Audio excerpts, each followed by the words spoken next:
Greetings and salutations, everyone. It's Rich Wilson. Welcome to Fantasy Baseball Live, our Just Prospect podcast. Today is July 6th at about 1:20 in the afternoon. I hope all of you are doing well. Today we are going through our hot prospects of the week.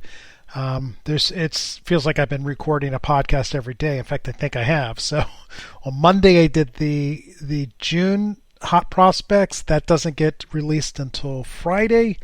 Yesterday, I recorded our top 100 prospects with the great Tim McLeod. That got released yesterday afternoon, and I will release the hot prospect of the week today, this afternoon, maybe this evening, just so I can get that out. And I've just delayed the June one just because that's not as timely as these other ones. So just so if you like prospects and you like talk about young kids, listen about young kids, you're going to like, this is the week for you. I hope everybody liked the top 100. Hope you got a lot of value out of it. I know a lot of you follow that very closely for your dynasty leagues. I spend a lot of time on it. So hopefully it was meaningful for you. Today's list we have, it's kind of short, I guess. We've got 12 hitters and only 4 pitchers. And pitchers were a little disappointing.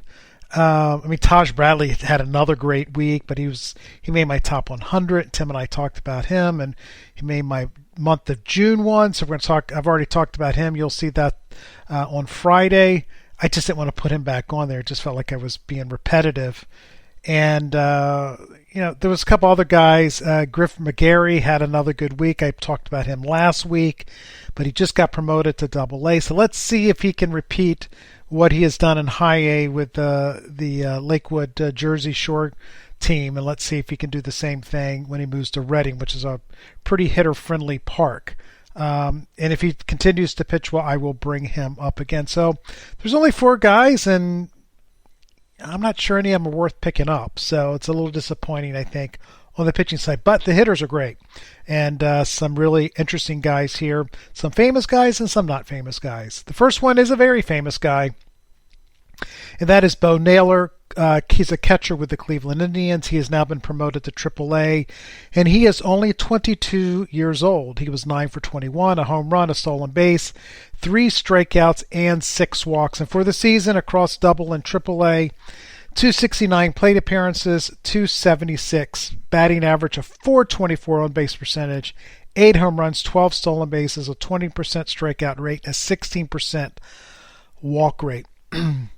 I've seen this guy play. In fact, if you listen to the podcast I did with Tim about the top 100, I fell in love with Bo Naylor when I saw him a few weeks back when he played the Somerset Patriots.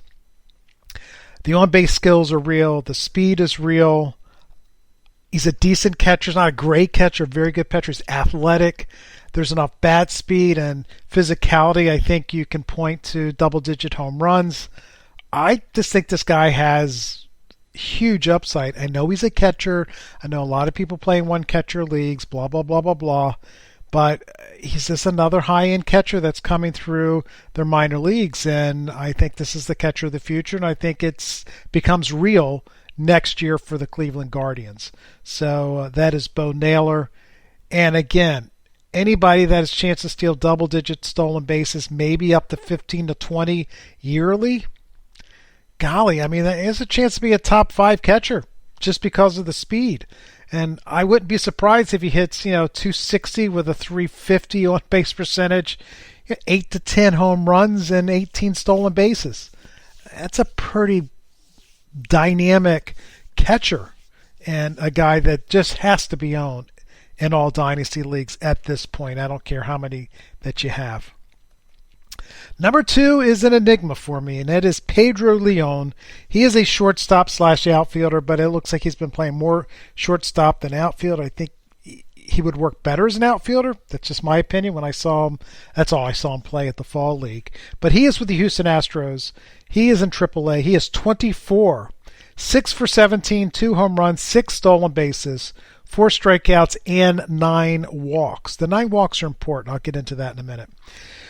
For the season, 304 plate appearances, 228 batting average, a 372 on-base percentage, 11 home runs, 25 stolen bases, 29% strikeout rate, and a 14.5% walk rate.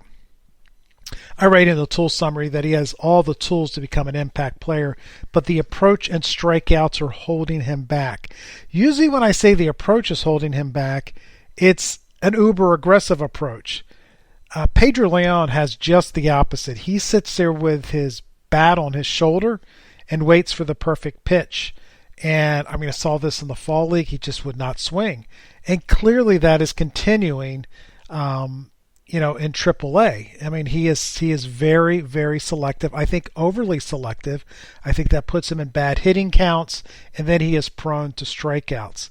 Once he gets to the major leagues where the pitching is far better than anything that he's seen in the minor leagues or back in Cuba, I'm afraid he's going to get eaten alive.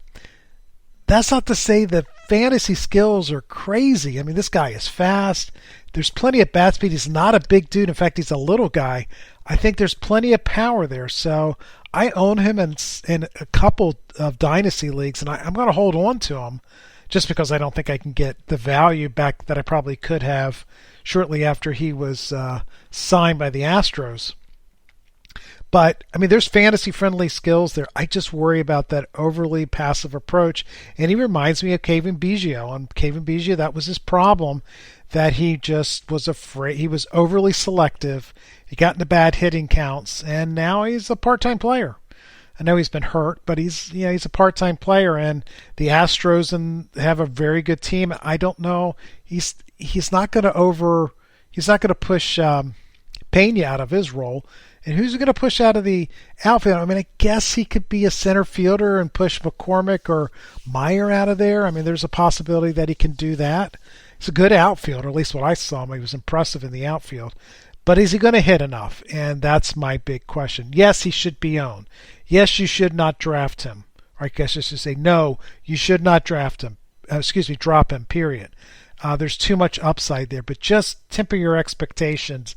And I saw what I saw. I saw a very passive approach, and it just wasn't me. It was everybody sitting around me, both scouts and non-scouts. There's a couple of listeners that came over and watched Pedro Leon hit with me, and they saw the same thing I did. But look, exciting fantasy upside there. Is he going to hit enough? Number 3 is a big day for Brayan Rocchio. Oh, I'm sorry. I thought it was Brayan Bello. Excuse me. Got the wrong guy. Brayan Rocchio he's a shortstop. He's with the Cleveland Guardians. He's in AA. He is 21 years old. I have 273 plate appearances for I guess that's his year. I got the mixed up here. 10 for 24 last week, 3 home runs, stolen base, 3 strikeouts, and 2 walks. And for the season, 273 plate appearances, a 241 batting average, a 332 on base percentage, 7 home runs, and 8 stolen bases.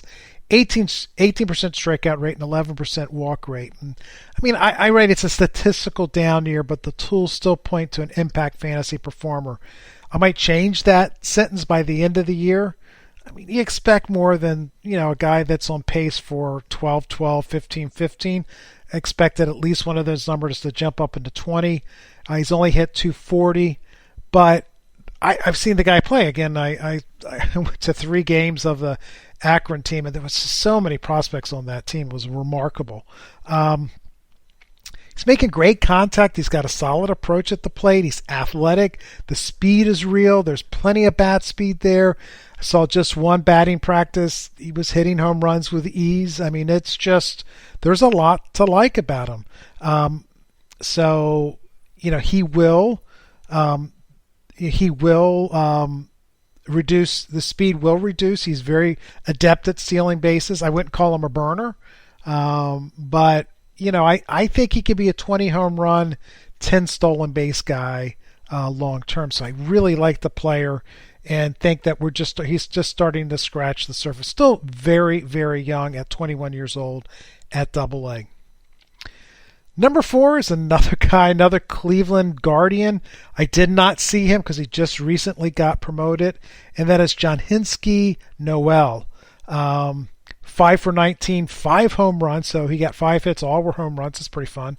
3 strikeouts and 3 walks for the season, hitting .229 with a .304 on-base percentage, 24 home runs, 1 stolen base, a 31% strikeout rate, and a 7% walk rate.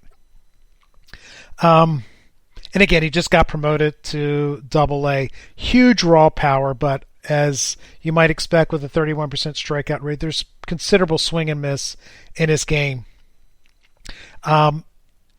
He's a big dude. I know that his baseball card says he is, of one size, but he's 6'3", 6'4", easy. But there's 70 grade raw power, and I think he's going to hit with a chance, I think. Assuming he makes enough contact, 30 to 40 home runs annually. But I think there's big questions on whether he hits or not.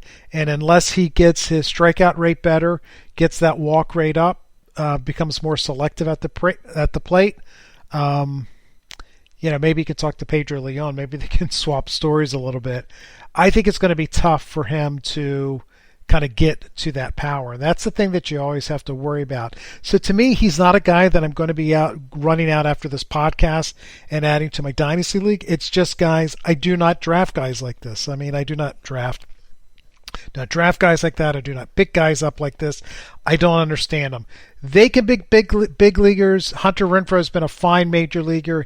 He has helped people win fantasy leagues. Randall Grichuk I own Randall Grichuk on one fantasy team. He's kind of a bench guy for me.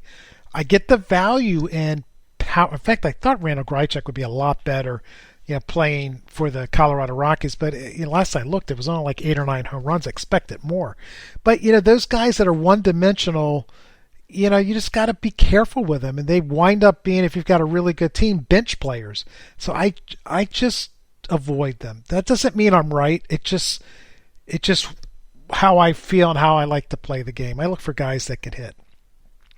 Which brings me to the next guy, and I am rooting for this guy because, man, the tools are pretty crazy, and that is Jordyn Adams, Jordyn, with the Los Angeles Angels. He is an outfielder. He is now in Double-A, and he's 22 years old.